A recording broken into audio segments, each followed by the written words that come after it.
teach you what is back brake. I can, like on the BMX, I can teach you all those things.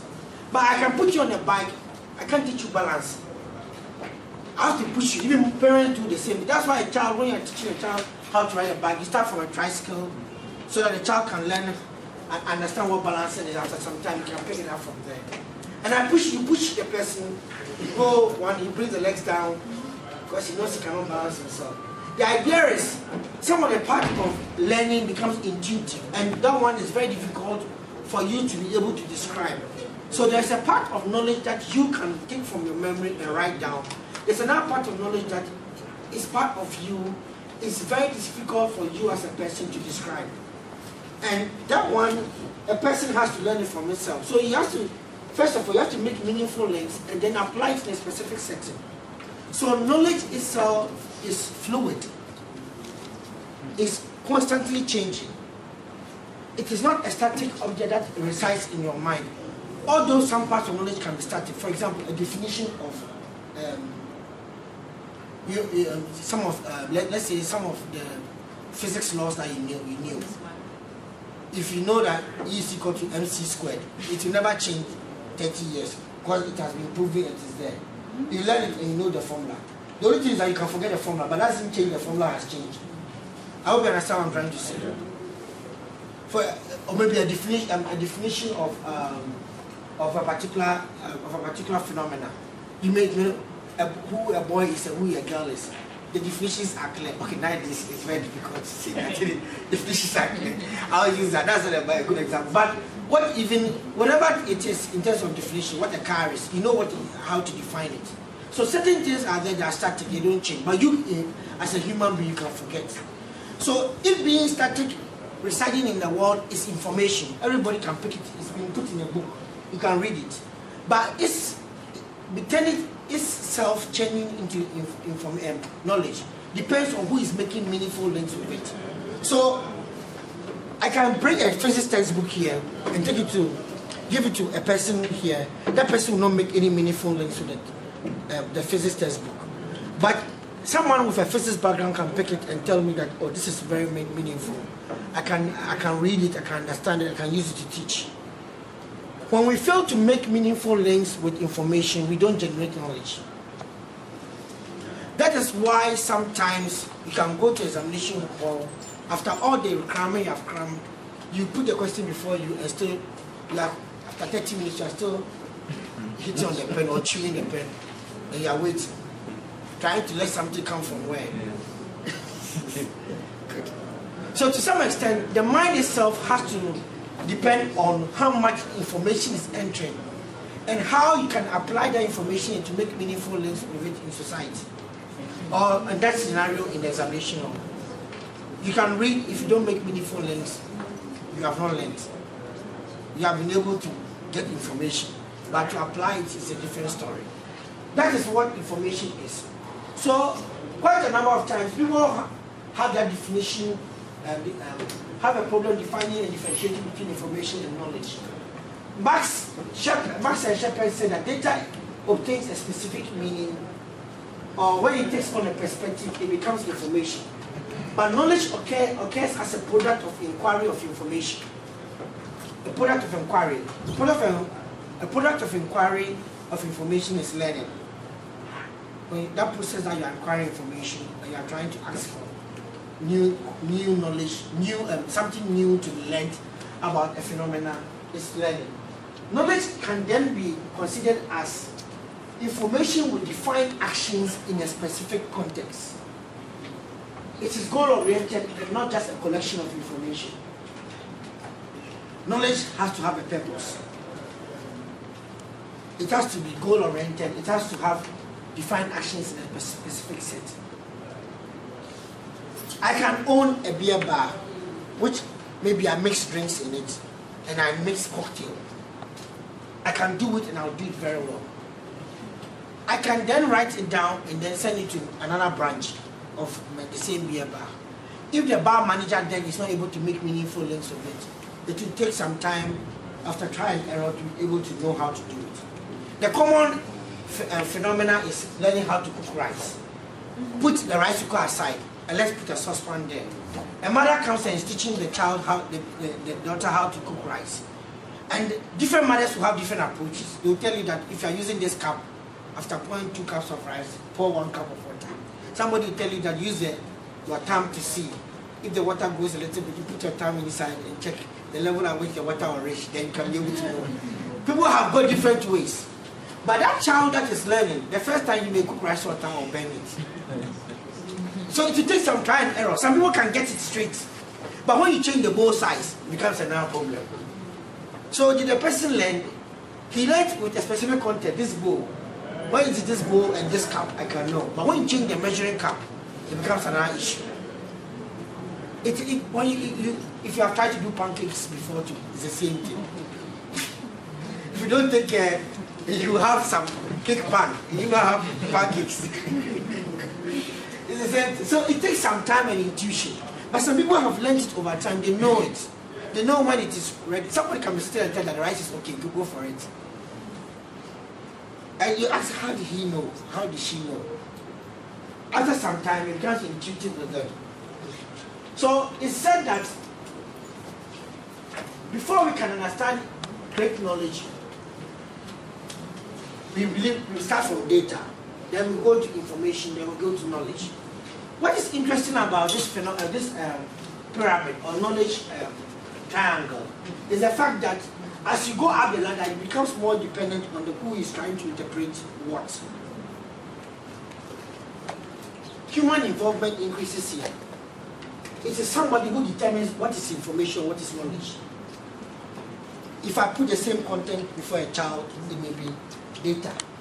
If I put it before a lecturer, it may be information. If I put it before a student, it is knowledge. So the human being defines what it is. We climb up, we are increasing human involvement. The shift from content to context. When we are coming down, it is shifts from context to content. Here's a lot of content. Facts without content. Context. There's no context here. A lot of facts. As we go here, meaningful facts endowed with relevance and purpose. As we go up, a product of the inquiry of information. Some people will say that beyond knowledge you have wisdom. So, that is how it's built that way. Knowledge is very fluid. It's not a static thing that can exist always. You change it, you learn more, modify. So we'll go through different forms of it and we'll understand it. As we said in the beginning, because some parts of knowledge you can easily share, the other parts of your knowledge that you cannot share, it's very difficult for you to describe. You know that some people even find it difficult to even teach others how to wear a tie. You tell them, just look at me. How to just, and there are different forms of ties that you can do. The small one, the big one. The reason is, part of our knowledge is tacit. It's part of us. It's part of our human phenomena. And it's very difficult for us to share, explain. That part which is tacit, we call it tacit knowledge. So we can have, in an organization, you can have individual knowledge and collective knowledge. Individual knowledge is what is held by individuals as employees in the firm. Collective knowledge is what we will hold as a collective. Organizational knowledge. Now I'll give different forms of it. In individual knowledge, you can have it being tacit and you can also have it being explicit. Explicit knowledge is like when you go to the exams hall, you bring it and you write the answer for me. So you bring it, you can codify it, you can write it down. Whenever anything is explicit, that means that it can be codified, it can be written down, it can be passed on to someone. So I can ask you that, what is a digital firm? And you can explain it to me or give me an example. That means that you are what? Codifying it and writing it down, making it explicit. But there's other parts of knowledge that you find it very difficult to explain, very difficult to choose, and then say that, share it with others. That one is part of what we call the tacit knowledge. So tacit knowledge is very difficult to share. It's very difficult to articulate. But it's part of you at the right time. When the time is up, you can be able to use it and apply it in it. But you don't know. You go to some people or some employees or some managers and you ask them to teach you something on their computer, or even something why this works this way, or why this financial model is this particular way. And when you ask the person can talk and talk for 30 minutes and still you can't understand what he's saying. It's very difficult for him to explain to you, but he knows. It's not everybody that has the very good ability of teaching, but he can. And when it comes to mathematics, it's very, very interesting. If you should remember when you were in school and you're doing things like differentiation, integration, this kind of mathematics that you have to do the x, the y. There are some people in the class that as soon as the lecture finishes, he doesn't even need to open the book again. Ask that same person to teach you, he cannot teach you. But when the exam question comes, he can answer it. He knows to when to apply which formula. And so when do you apply this? Then you say something, you say, but it doesn't mean. You can't make meaning of what he's saying, but he understands what he's saying. One of the reasons is that it's very individualistic. It's tacit knowledge to that person. You can't share it. How do you then convert tacit knowledge into explicit knowledge? These are some of the things that we'll be discussing later. And how do you then convert that explicit knowledge and turn into tacit knowledge? The collective knowledge is the knowledge that we hold as a group. A collective explicit knowledge is what you may have acts, procedures, rules, standard of operations that may exist in a firm. When you go to the firm and you join, like you sign up to work in maybe Bank, and Bank takes you through an orientation. They'll give you books. This is the way we do things in Bank. All those books that they give you are part of their collective knowledge. So, and that is in the explicit form. So, in the explicit collective knowledge, it comes in policies, rules, how we manage portfolios here. All these are part of what we call collective knowledge. Collective knowledge defines how the organization works.